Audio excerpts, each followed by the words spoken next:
Welcome back, everyone. It's Andy Deyell with another episode of Conversations with Canisius, our regular Zoom series where we check in with our accomplished alumni all over the U.S. and the world, really, and see what they've been up to since their time at Canisius High School. I am joined today by a very special guest all the way from Houston, Texas. We have Dr. Craig Rusin, class of 1997. Dr. Rusin is an associate professor of medicine and pediatric cardiology at the Baylor College of Medicine, and he is the Chief Technology Officer for Medical Informatics Corporation, and we'll get into what that is a little bit later in our interview. But Craig, how are you today? I'm doing well, Andy. Thanks for having me. Thanks for joining us all the way from Texas, and we want to get started. We have a lot to talk about today. You have a really very interesting sort of path that you've taken since Canisius High School and accomplished a whole lot. So let's just jump right in. Take us back into time. Class of 97 was, just a few short years ago. Tell us about how you found out about Canisius High School, and what your experience there was like. So, when I was coming out of grade school, looking for high schools, my parents obviously took me around to the various schools, and I just remember coming into the school was a little bit far away. I grew up in West Seneca, so it was like a 30-minute bus ride or 30-minute drive. And, I just remember walking down the halls and this very, very, prominent mansion, and it being kind of very impressed by the space. But what really got me is that there was an entire hall of science and mathematic demonstrations. And that kind of hooked me. So, that was really the thing that I think drew me to the school is those sorts of demonstrations and the integration of that into the curriculum. Yeah, and so your love of science was cultivated at Canisius, but certainly it started earlier than that. I know both of your parents were engineers, and so tell us, you finished up at Canisius High School. Tell us a little bit about your career in science and the medical field since that. Yeah, so after Canisius, I was accepted to Princeton, where I did chemical engineering, which is an absolutely wonderful major. Very, very hard, very, very mathematically rigorous. And scientifically rigorous as well. One of the things that you can do with an engineering discipline is go anywhere, right? It teaches you very much how to think critically about problem solving. And so after Princeton, I got recruited to work at a tech consulting firm called Arthur D. Little up in Cambridge, Massachusetts. So worked there for 3 years, and then excuse me. And then I joined the University of Virginia Graduate School as a graduate student there in chemical engineering, where I did my PhD in a specialized field called applied nonlinear dynamics. So, with your PhD, you really get a high degree of training in science in a very deep way that allows you to problem solve in a way that a lot of other people don't necessarily get training to do, right? So the reason why it's a PhD in engineering, or technically it's a PhD so it's a doctorate of philosophy in engineering, is as opposed to a doctorate of engineering, right? Is that it teaches you how to think, right? And particularly in today's day and age, you really need to know how to think critically and how to solve problems, right? And that's what these degrees do. Great. And in your time at Canisius High School, how do you feel it prepared you for not only your graduate school experience, but your career now? Well, I remember back when I was at Canisius in the computer science lab with Mr. Linda, and learning about learning how to program in C, like the first day of classes, and it was just I just got hooked. Right, and so it also turns out that Mr. Linda was also the chemistry teacher at the same time, and so chemistry and computer science were kind of the two things that I gravitated towards. And I think it was those two things that really got me into computer science and programming and chemical engineering that kind of took me through my career. How did you end up in Texas, Baylor College of Medicine? I mean, you're finishing up your PhD at UVA, and some things are breaking for you. And just tell me a little bit about how you ended up in Texas. Yeah, it's an old joke that all chemies eventually land in Houston, right, because of oil and gas. But I'm one of the few chemies that is not in oil and gas, but actually still in Texas. So the thing with chemical engineering is a lot of chemistry, a lot of mathematics, a lot of data science, and as a result, there's a lot of translatable skills that are kind of baked into that degree.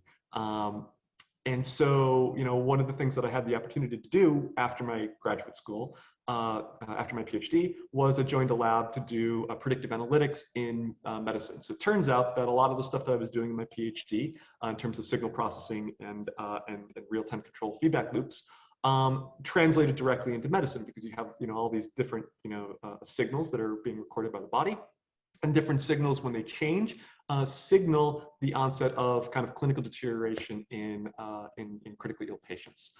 And so as a result, published a number of papers on looking at apnea prematurity in neonates. And in particular, we're trying to aggregate, massive amounts of data in order to solve this problem of detecting when children will go on to have an episode of apnea and when they won't in the future. So that got the attention of some senior people at the at the Baylor College of Medicine at Texas Children's Hospital, and I got invited to apply for a academic position there, and so I joined Baylor faculty in 2011, and then recently got promoted to associate professor, which is great. That's great. And what about advice for young people? I mean, anybody that's thinking about perhaps chemical engineering or a career in the medical field or at university, any good advice you could give for our young alums and for people that are just sort of starting out on their journey? Yeah, one of the things that there's a couple of things that I always tell like undergraduate students when they're looking for career paths is, because it's always uncertain, right? How do you know what you need to know in order to do the thing you want to do, right? Or how do you even know what you want to do, right? So I often tell them that, first of all, look for people that are doing things that you're interested in, that are, 10, 15 years ahead of you, right? And then go look at what their career trajectories have been, in particular, what degrees they have, right? So if everyone that you're interested in emulating has an MBA, then you probably need an MBA, right? Whereas if all the people that they're doing interesting things to you have PhDs, then you probably need to go down that path, right? So it's a good kind of mile marker in terms of how to get from where you are to where you want to go. Second thing that I would recommend is that technology is key. It's invading every single part of society, right? And it's only going to be more so, right? Because with the code that I write, I can affect the lives of millions and millions of people. I have, right, through my company. Whereas traditionally, if you didn't have that skill set, if you didn't have the ability to go and control these massive amounts of computer technologies, then your impact would be limited to only those people that you could affect kind of locally.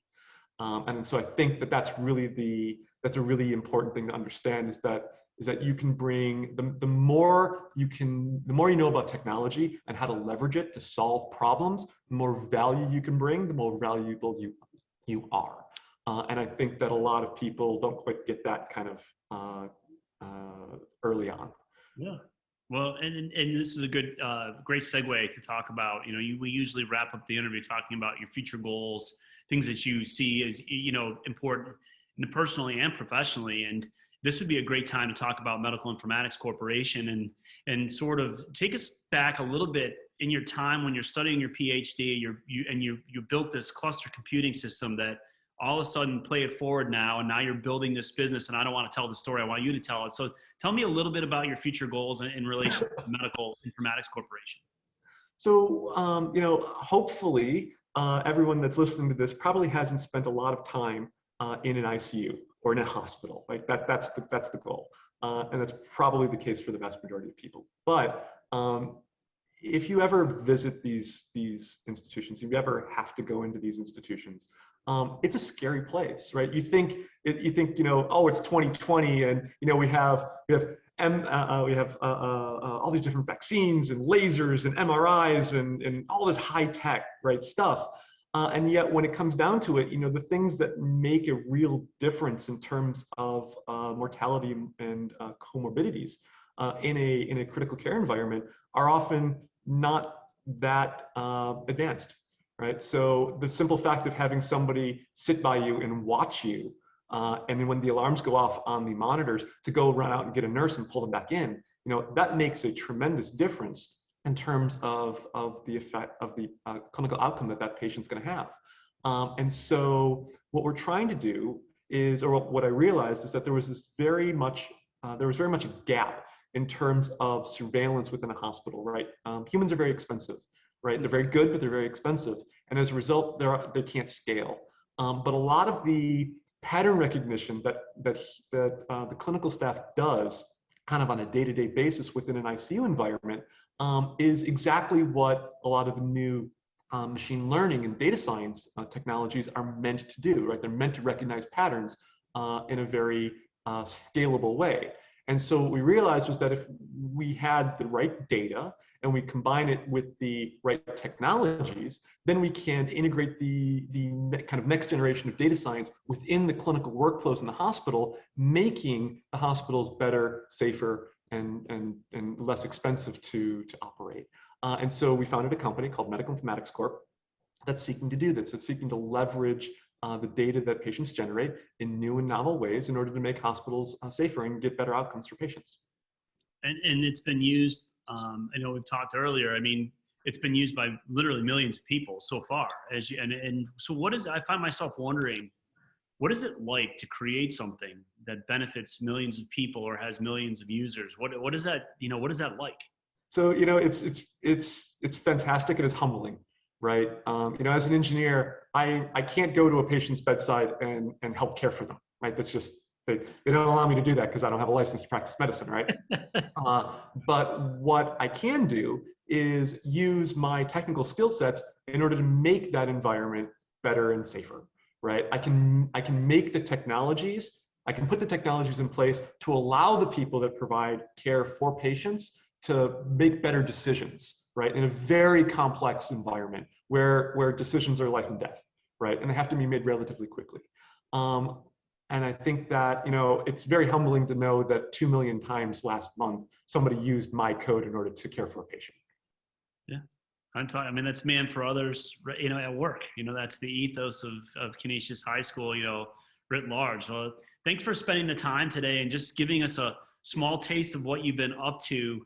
We're really excited to visit with you. I hope we stay in touch, and I look forward to hearing more updates about how everything's going down in Houston. So thanks, Craig. We'll talk to you soon. Fantastic. Thanks for having me. Take care. You well.